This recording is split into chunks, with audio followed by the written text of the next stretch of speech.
Hi guys, I just made a video yesterday, but I wanted to make a video today, um, because I forgot to talk about some other things. So, um, this is gonna be interesting because, um, one of the things is that,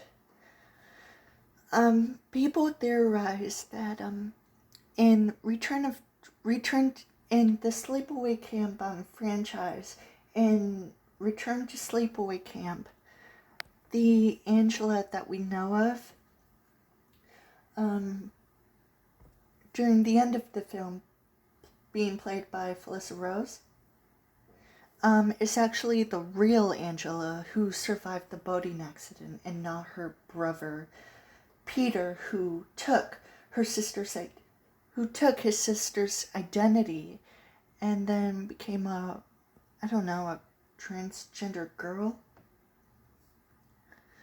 And it turns out that that there was supposed to be another film about Pamela Springsteen's Angela with Felissa Rose's Angela, then with them killing each other, with the two Angelas trying to kill each other. So it's basically Peter's Angela versus the real Angela. Two Angelas.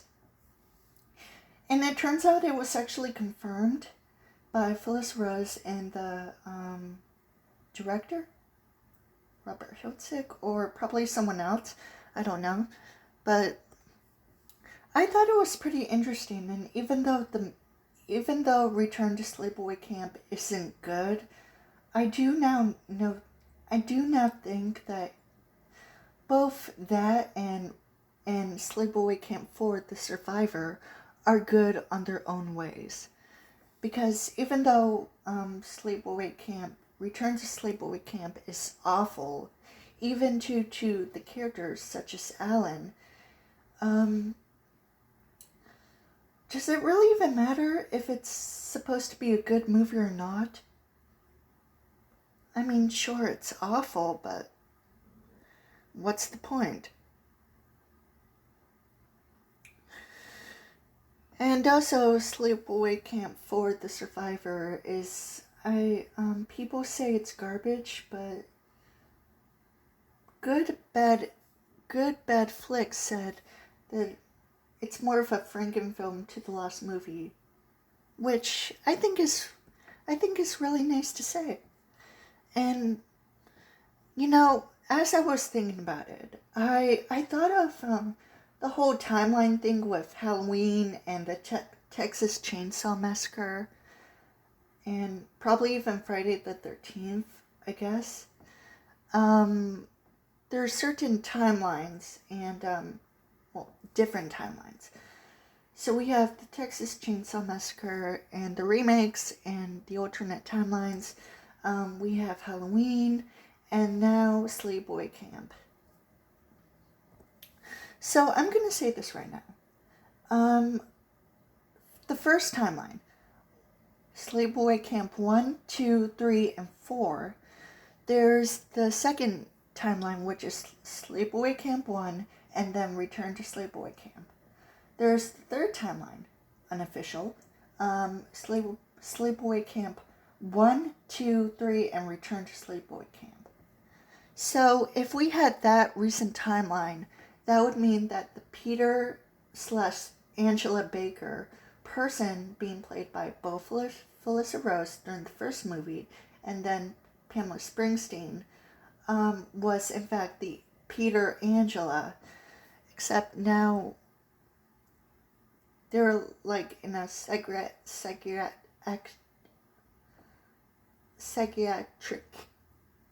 I can't even say it, psychiatric clinic. And the real Angela survived the boating accident, of course, and went into hiding, probably to be with a foster family or something, because there was no way in hell that Angela herself would be with her. mad shit aunt, because even her cousin Ricky knows, because Ricky is Martha's son. He knows that his mom is weird, to say the least.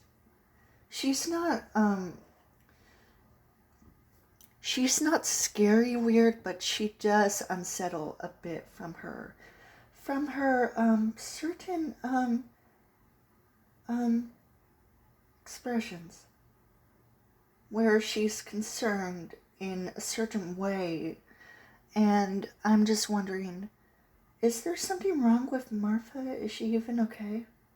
Like, it's not unsettling that you're scared of her, you're just concerned about this woman. That she's clearly insane. And in the fourth unofficial film, it turns out that Martha's husband was Angela's dad's boyfriend, which is pretty fucked up. I explained it in a really old video of mine, in a previous YouTube channel of mine about Angela's family, and I'm pretty sure that Angela, or the two Angelas, are the only surviving. No, including Ricky, are the only surviving family members. I think if there was a deleted scene, it would have the real Angela, or maybe Peter Angela, killing Aunt Martha, which would have been interesting. Or maybe it would have been the film where both Angelas battle it out on each other. Maybe. But I do think that the real Angela surviving the boating accident is a nice touch. Even though it's kind of stupid, I think it's a good idea. Even if it does confuse a lot of people due to the original Sleepaway Camp, where Felissa Rose literally played a girl who turned out to not be a girl, but turned out to be Angela's brother Peter. And in Return to Sleepaway Camp, Felissa Rose plays the real Angela for some reason. I have literally no idea how that works, but it doesn't even matter because I feel like it's a nice touch. I mean, what if the two Angelas are like twins? Maybe that makes sense? I don't know. But maybe due to Pamela Springsteen being recast as Angela, the Peter Angela, maybe Angela also got surgery for her appearance. That's why she looks like a different person. I have literally no idea how the Sleepaway Camp series even works. Similar to other franchises like Chucky, Halloween, Freddy Krueger, Jason Voorhees, or even frickin' Silent Night, Deadly Night, for God's sakes. I honestly have no freaking idea how these horror franchises even work, for slashers to psychological to supernatural or whatever. It just doesn't make any sense, but in a way, we don't care. It's just part of what makes it unique, I guess. But I do think the real Angela surviving the boating accident, like I said, is a nice touch. And in that film, Return to Sleepaway Camp, the Peter Angela, in the second timeline involving Sleepaway Camp, the original, and Return to Sleepaway Camp being a direct sequel, the Peter Angela that we knew from the original is still locked up in prison. And the real Angela killed people at Camp whatever, because they were being mean to Alan, even though we never heard of this Angela and her story. But you know what? If she wants to kill people just like her brother to sister, then that's okay. These two Angelas are mentally unwell, similar to their fucked up aunt. And you know what? That's okay. And even though they don't want to talk about their aunt anymore, I guess maybe the real Angela or Peter Angela, like I said, may have killed Martha. Which I don't mind. But hey, the two Angelas survived and they go off to live a happy life separately and start a family. Like I said, separately. And then they just go on with their life with no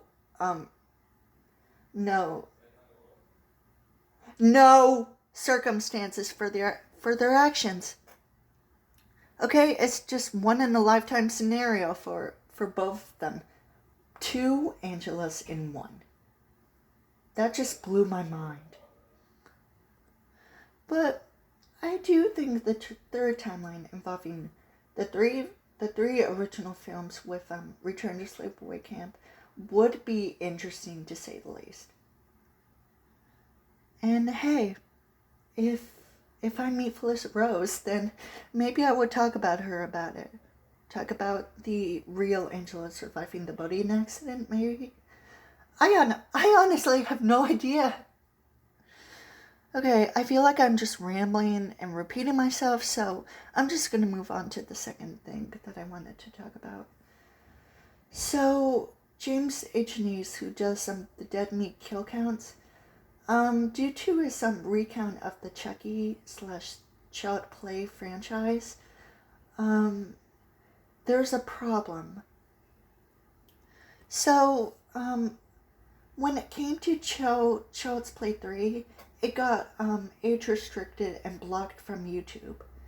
And even though it was back on again, including Bride of Chucky, there's now Seed of Chucky, which is now being age restricted multiple times, and James is doing just a lot of censoring, but YouTube just won't leave him alone about it. He also said something like this. This is the thing that James said. So Team YouTube keeps age restricting this week's episode based on this. I can't even blur it anymore than it's been blurred. Okay? You can't even tell what's happening in the footage anymore. Why are they trying to make YouTube for babies? I just thought it was a little funny because the